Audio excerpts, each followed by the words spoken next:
What's up, y'all? Advance here. So, I figured I would check in. I know it's been a couple weeks, since I posted anything, but hey, take some time off took some time off for the holidays, chilling with the fam. You know how it is. All sorts of things to ensure that I don't get burnt out. You know how that be. So, all right. Week 17. Bro, normally this would be the end of the season, but here it is. So, we had a lot of games this on Sunday. So this, with it being the final 2 weeks of the season, there was no Thursday night game. I know last couple of weeks they had Saturday night games. No Saturday night games. So Sunday and Monday, that's it. So I'm not going to run through the scores. I might do a little, put a little ticker at the bottom or whatever. I'm just going to talk about some key highlights from Sunday that I noticed. So for one, I'm gonna talk about this first, obviously, because Tampa Bay, I should say. Yeah, I rhyme accidentally. So, look, I'm gonna weigh in on what happened with Buccaneers. Oh, by the way, they won, obviously. They won 27-24. So, the Antonio Brown situation. There's lots of people that had opinions, and when it happened, it was just like, whoa, wait a minute, what? Then when we find out the reason why, it makes you say, whoa, wait a minute, what? So what happened was after the halftime at the game, third quarter starts. About midway through the third quarter, AB just starts stripping. Like, he's like throwing a tantrum. He takes his shoulder pads off and throws them on the bench. Very Odell Beckham-like tantrum, which was why I didn't want Odell Beckham, especially while we had Antonio Brown. So, in any case, he's throwing his tantrum. He threw his shoulder pads. I don't think he threw them. No, he didn't try to throw them into the stands. He just threw them on the bench or whatever. But fact of the matter is that, like, you can't just like. Oh man, no. Sorry, I'm getting off topic. He threw his shoulder pads on the bench, took his shirt off, threw his shirt in the crowd, took his gloves off, threw his gloves in the crowd, threw the deuces up, and then jogged off the field. And it's crazy. Not only did he do this, but he did this while the offense was still on the field. So, in the midst of all of this, you see, like, in the viral videos that went viral, obviously, that the fan videos that went viral, Mike Evans went over to him, OJ Howard went over to him, was trying to trying to calm him down, saying like, yo, chill out, let's talk about this. And then so then at one point they said, you know what, yeah, let's just let him do him. So Mike Evans was like, all right, shit, I'm done with it. At some point you gotta take your hands off of shit, but in any case, so he threw his stuff into the crowd, threw up the deuces, peaced out, left the game, right?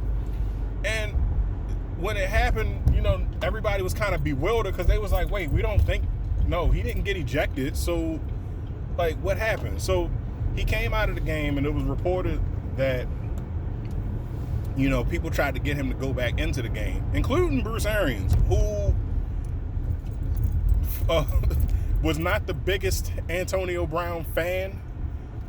Like, it's clear, it was obvious that he was not behind the Bucs signing him. He didn't even want him. Even when they brought him up, when we first signed Brady, you know, they was saying it was only a matter of time before like they was gonna try to make a case for AB, and he said right off the bat, we don't have room. Now, yeah, because I mean we got depth, so, but I think BA was talking about we don't have room for his ego, you know. But in any case, so going into the third quarter, like he comes out of the game because what was said was that his ankle was bothering him. So BA was like, "Hey, like, what are you trying to do? You trying to like, you got to get back in the game. We're trying to get you to get your quota so you can get your incentives for your contract, right?" So, you know, they was mad about. So that was the first thing that they said was that maybe he was mad about his incentives or whatever. He messed up, or his contract got messed up or whatever. But he said, but then they said like, no, like they was actually trying to get him to get his incentives. But what ended up happening, which came out this morning, was that you know, when I found out from watching Skip and Shannon, one of Skip's unofficial sources had said that when he went after one of the series, or after the first series of the third quarter, when they went over to the sideline, you know, Tom, you know, he didn't just start his tantrum when he started stripping his equipment off. No, he was apparently disgruntled on the previous drive, and Tom asked him like, "Hey, what's going on? You know, you okay? Like, what's up?" And he said, "Oh, so you're going back to your boy Grunk." And Tom, understandably so, had a reaction of like, "Bro, that's childish. Come on now. Like, stop, bro." Like, so Tom Brady took his hand off of him, because then it's like, yo, I brought you here, not to say that he had like a "I did this for you" type mentality, but he was like, "Yo, I gave you a second chance, bro. Like, come on, yo. Like, nobody else in the league wanted to touch you, and like you wanna come at me like this?" So listen, Tom Brady is about one thing and one thing only: winning. So you can only win in the game of football as a team. Excuse me, I know I got this benevolent thing going on. Let me see if I can do something about that. I guess that helps a little bit. Well, the sun's gone now, but anyway, yeah, Tom Brady only cares about one thing and one thing only, and that's winning. And the only way you can win in a game of football is as a team. If you don't operate as a team, as a cohesive unit, then you fall apart. You know, like, in fact, that's one of the things that Baker Mayfield figured out when he realized that there's more people on the team than just Odell Beckham Jr. You know, like, that's why they made that little observation when they said, "Wow, it's funny that the Browns are better when OBJ is hurt." You know, but in any case, no, it was like, you know, the age-old saying goes, "There's no I in team." There isn't. You know, like, so, I mean, granted, if you rearrange some of the letters, you can spell out me, but, you know, like, no, fact of the matter is that Tom Brady is about winning. Basically, if you're not open, you're not open. Like, he had just caught like caught 3 out of 5 targets for like 26 yards. Well, something like that. I can't remember. But like, look, bro, Chris Godwin is hurt. So you're the clear number one, number 2. I don't know. It's hard to rate the receivers on my team, because like they're all number ones, you know.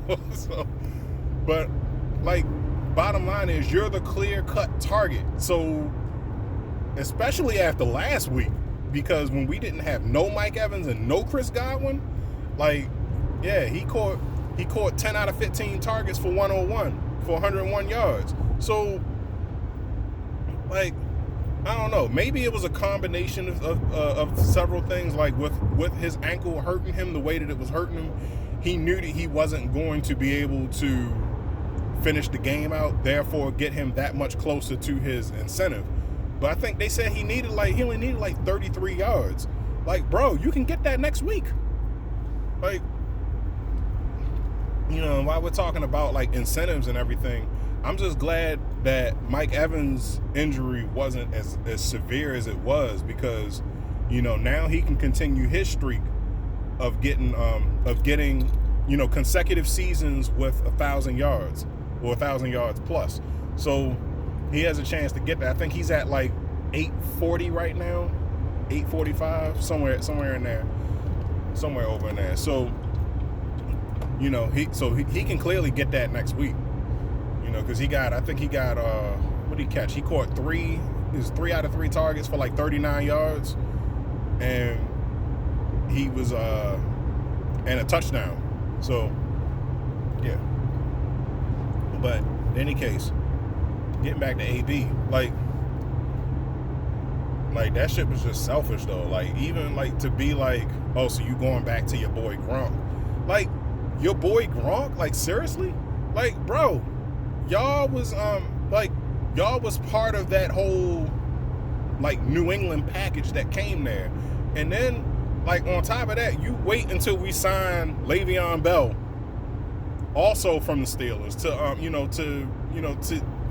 act the ass, you know. Like, I don't know. But look, with AB, like, ever since he was acting out in Oakland, and BA sent out that tweet basically talking about, well, saying that they made a mistake, and then AB went at him and said, like, yo, don't act like you drafted me and this, that, and other.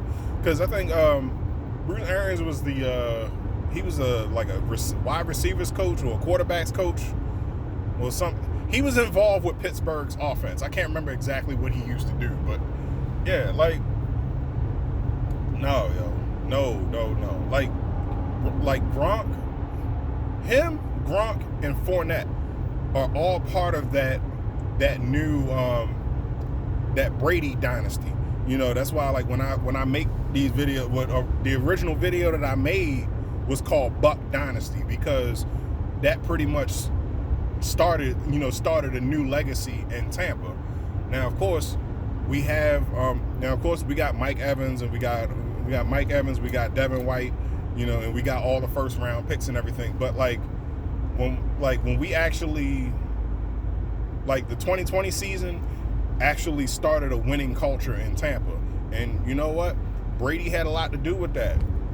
Now, I feel that if Jameis was given one more year, cut those interceptions in half, you know, maybe he could have taken us to the playoffs. I don't know if he would have taken us all the way to the Super Bowl, but, like, hey, you know, I'm getting off topic again. But Brady,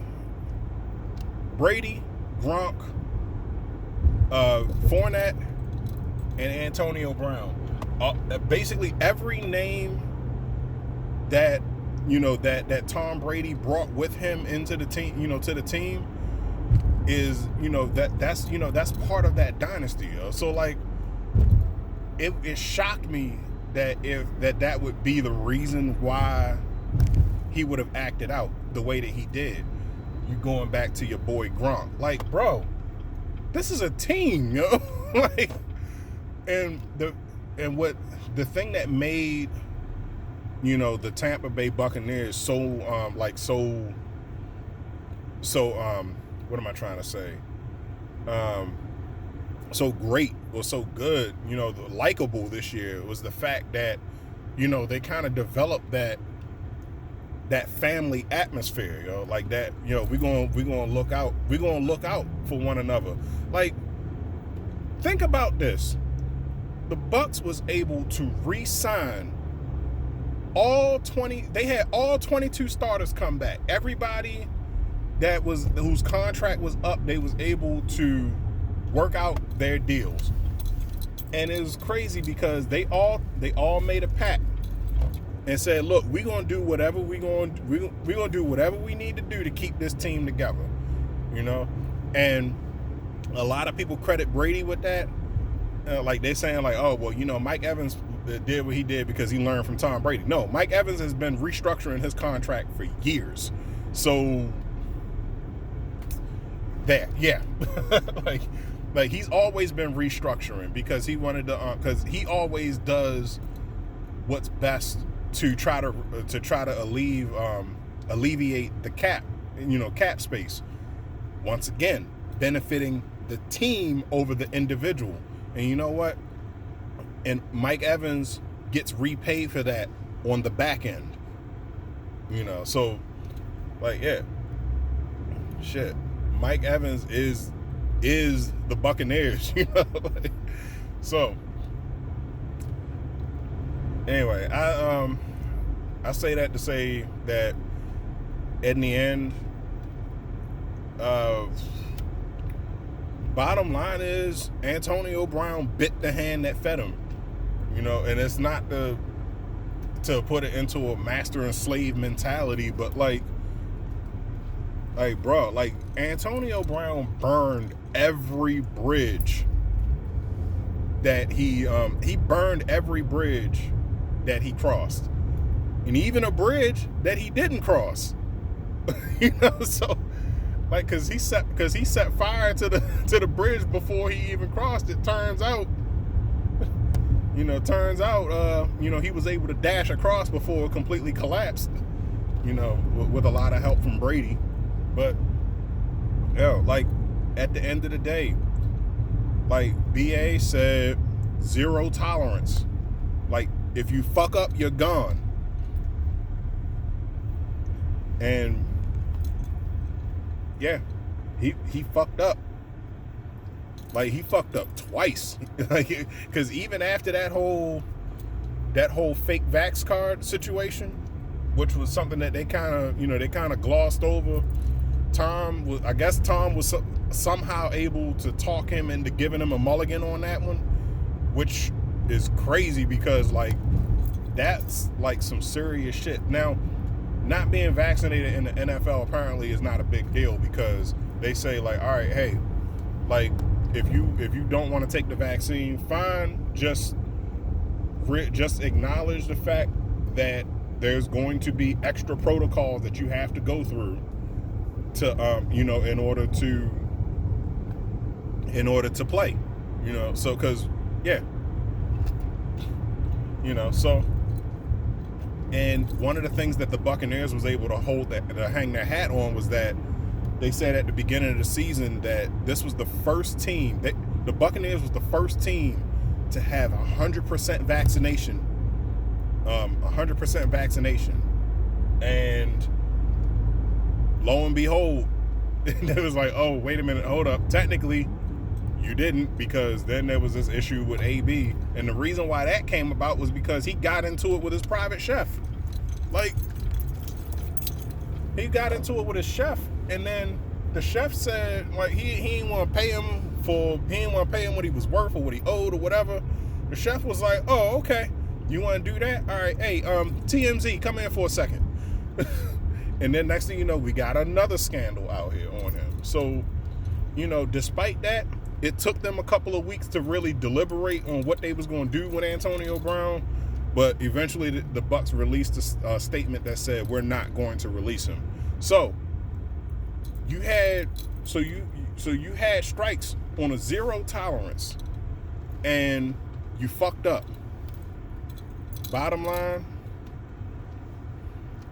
I mean, hey, what you want to do about it?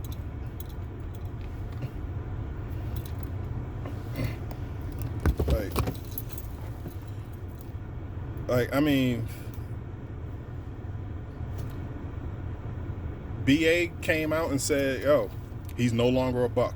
Because, of course, the media was going to ask about it. Hey, what happened with Antonio Brown? He's no longer a Buck. Let's move on and talk about the guys that really won this game. yeah, so that's my take on it.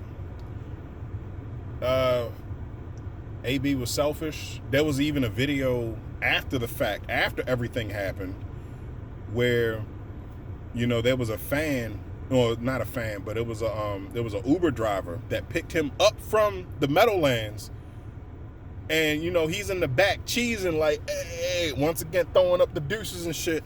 So I'm like, why?